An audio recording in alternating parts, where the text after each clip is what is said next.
हवा गरज रही थी, रेत चुभ रही थी, हवा में डर और बारूद की गंध थी। एक अकेला बंकर अडिग खड़ा था, जंग के इस तांडव का खामोश गवाह। अंदर सद्दाम हुसैन चिंता में डूबे चहलकदमी कर रहे थे। बाहर तूफान का कहर था, जो उनके दिल के उथल पुथल को दर्शाता था। रेडियो कर्कश आवाज में जिंदा हुआ, धीमे स्वर में खौफनाक संदेश। वो आ रहे हैं साहब, 10 लोग। सद्दाम का खून सूख गया। 10 हत्यारे उन्हें हमेशा के लिए खामोश करने के लिए भेजे गए थे। वह अकेला था, फंस गया था। उसकी पीठ दीवार से सटी हुई थी।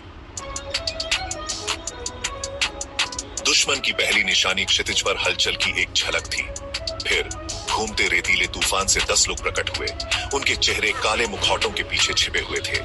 वे भूतों की तरह चलते थे। उनकी आंखें जानलेवा इरादे से चमक रही थीं। सद्दाम ने एड्रेनालाइन की एक लहर महसूस की।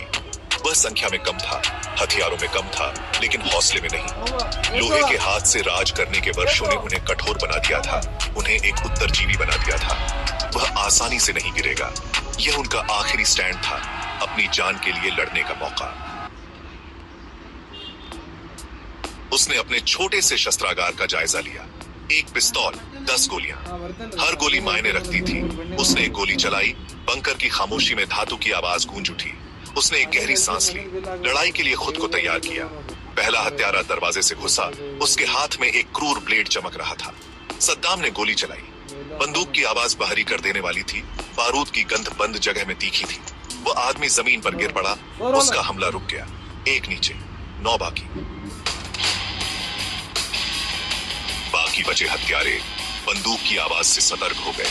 अपने फायदे के लिए रेतीले तूफान की आड़ का इस्तेमाल करते हुए बाहर निकल गए।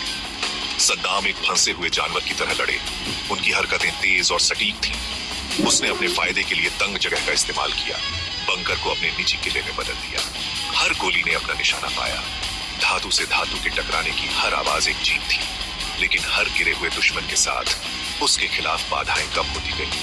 उसके सीने में उसका दिल तेज धड़क रहा था, डर और अवज्ञा की धड़कन। वह भयानक निश्चितता के साथ जानता था कि यह रात